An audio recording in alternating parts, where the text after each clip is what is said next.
Right, here we go. Cheers. I'm not sure if you saw this.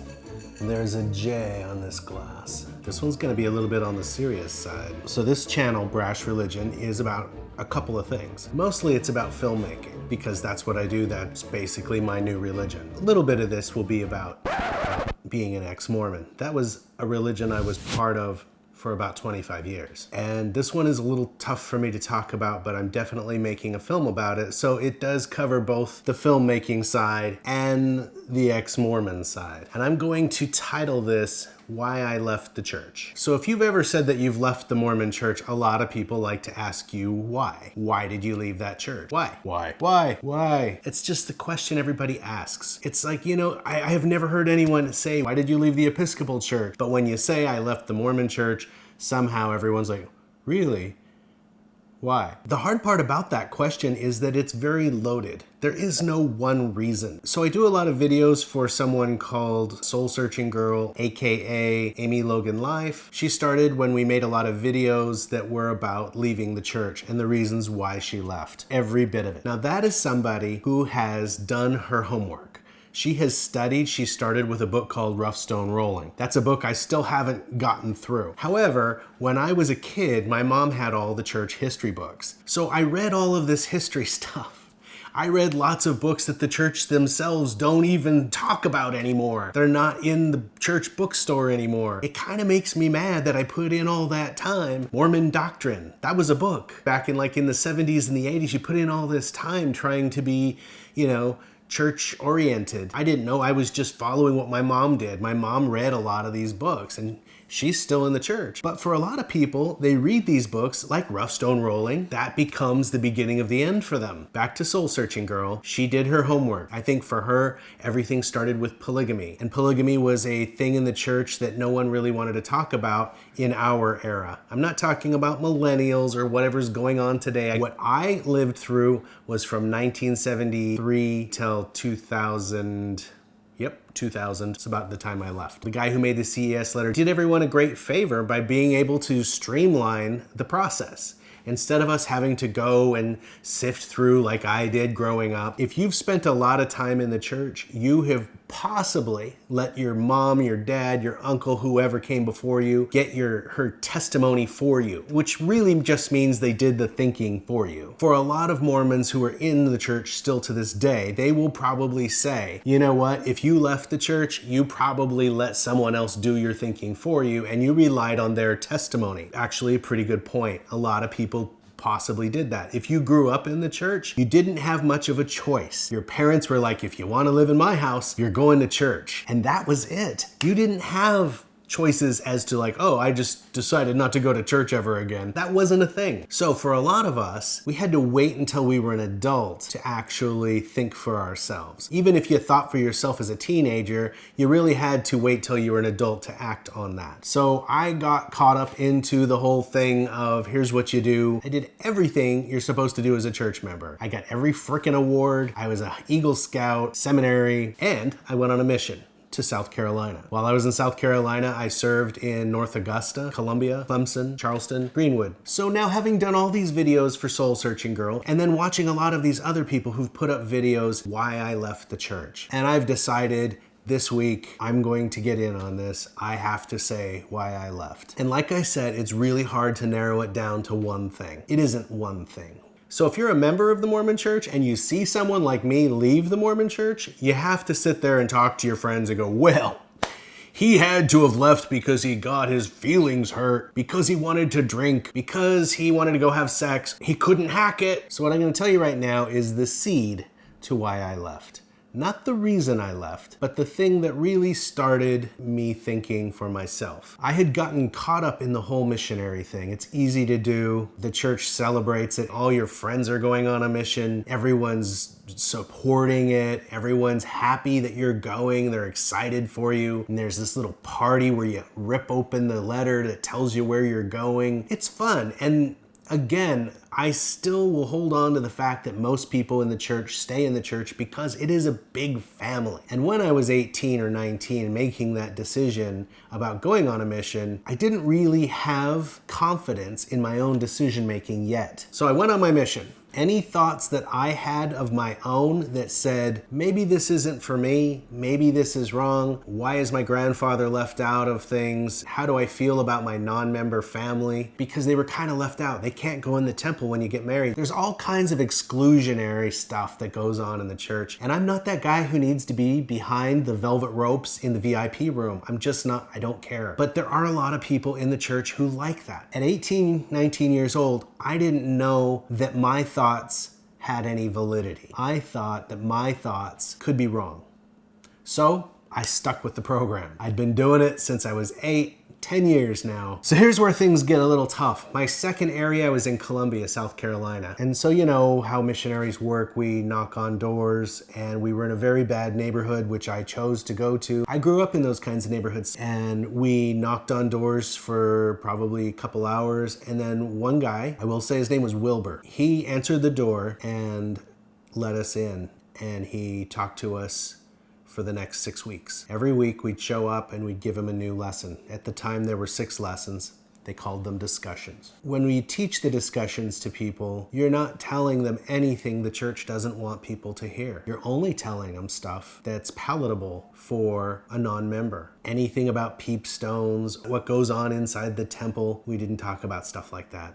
In fact, there was a lot of things we didn't talk about. So here we are, we're sitting in his living room. We've been there every week. And one thing I have noticed about this man, I would say he was about 35. He was one of the nicest guys I've ever met. He wore the same clothes every time I saw him. I was aware of that. And I was aware of the fact that we were in a poor neighborhood. There were other missionaries who talked about the fact that we'll go to poor neighborhoods because everybody lets you in. That's a good way to train your new missionary, because he gets in every door and he's able to practice his discussions. I was there because it was a neighborhood in my area, and that's where we were supposed to be. So in one of the discussions, we had asked Wilbur if he would come to church. Looking back on just that question alone right now, I feel stupid.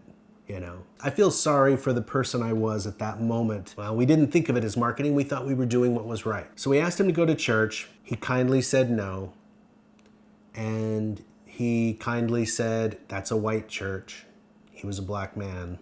And that was the coolest thing about this man, was that he wasn't a jerk about any of this. He just was kindly saying, no, thank you. You know, you belong to a white church. It made me think. So the last meeting we had with him, we were supposed to go and meet with him, and we had an appointment, and we show up and we're riding our bikes down the street, and there he is in the front of his house on the street with his buddies, and they're all drinking some beer. I was pretty clueless to a lot of things at that point in my life, I guess, but I wasn't clueless to the fact that a beer meant we probably weren't having our meeting. So anyway, we stopped and we said hi, and he came down from, they have like a little riser off the sidewalk, and they were sitting back up here, kind of like a stoop, but it was more like a garden stoop, I guess you'd call it. And he came down and he was a little tipsy. And now that I've had some drinks, I know pretty much where he was. He wasn't drunk, he was tipsy. And for you Mormons out there, let me explain to you, there's a difference. Drunk is when you're like doing stupid shit. Tipsy is when your filters are kind of down, meaning you might say something truthful. You should try it. His filters were down. He was pretty much an open guy, and here he was even more so. He came up to me and he gave me a hug. And he grabbed my lapels of my jacket. When someone touches your clothing in this way, and it was kind of an intimate way, and what that does is it lets you know what you're wearing. You're all of a sudden very self-conscious about the fact that you're wearing a $300 suit and he's wearing the same clothes he wears every day. And it took that for me to wake up. He kept telling me how much I meant to him. But without saying it again, the answer was still no. All he had to do was just straighten out my shirt, my tie, and touch my shoulders like that and just say, "You mean a lot to me." And the touch was what let me know why. That was the time, that was the moment that I realized this isn't right. This is all wrong. And I know exactly what some of you are thinking right now if any Mormons are watching this. And that is, oh, we're raising people to our level. Really? Really? Are you that stuck on yourselves? That was the tipping point for me. It took a little bit of time. I came home. I did not feel as good coming home as I did leaving to go on my mission. I believed less. As much as I had started thinking for myself, I still was caught up in the whirlwind of being a member of the church. And when you're in that, you come home from your mission and then you're supposed to go out and get married and, keep the ball rolling and start having kids. Don't wait around, just get on it, find somebody, hurry. And I mean, the words literally came out of a mission president's mouth as you go home. Your eternal progression stops here until you go on and get married. Like we didn't have enough pressure already to get married, right? What was it that really led me to leave the church? Wilbur was the beginning. Halfway through my mission, he got my mind awake. He made me start thinking. And I thank him for that. I do need to film that as a short film. That whole experience was amazing. You walk into these neighborhoods and you think you're here to help. You think you've got something they don't have. You think you're going to be helpful and you're doing the right thing. And then you walk out of there feeling like shit. If you have a conscience, you can't do that. I used to see missionaries who were there to train me when I first went out, and it was like they were trying to sell a car. And I remember telling someone in my third week, this is not a used car. You can't just sell the church like that. Basically doing the sales pitch isn't gonna work. It is a corporation, and that's how you sell it. I was home from my mission for 3 months, started going to college, and I took my first marketing 101 class. And within 3 weeks of that class, I saw how the church works. It's all about marketing. It's not about telling the truth. It's about selling a product. So in advertising, what you do is you tell people they need something, that they can't live without your product. You have to have this. Otherwise, how in the world are you going to get by? Well, that's exactly what the church does. They say, look, you have to have this or you can't get to the highest level of heaven. And then once your family's all involved and you've had kids and your kids are in, no one wants to leave because you're leaving your family. And they know that. As an organization, they know that family is important. They know that if they can keep the older folks in, they might have a chance at keeping the younger folks in, because nobody wants to have that conversation of, you know what, this doesn't work for me. And now that I'm at this point of the video, I'm gonna say why I left the church. The church is selling a product that makes it sound like this is a good life, you need to be part of this life, and you can't get here without us. So guess what? Sign up, because we have what it takes. And the great thing is, my daughter's age, they're smart enough to do what we were not brave enough to do. So that's why I left the church, because the lifestyle doesn't pan out. And I'm not planning to stay just to be friends with family.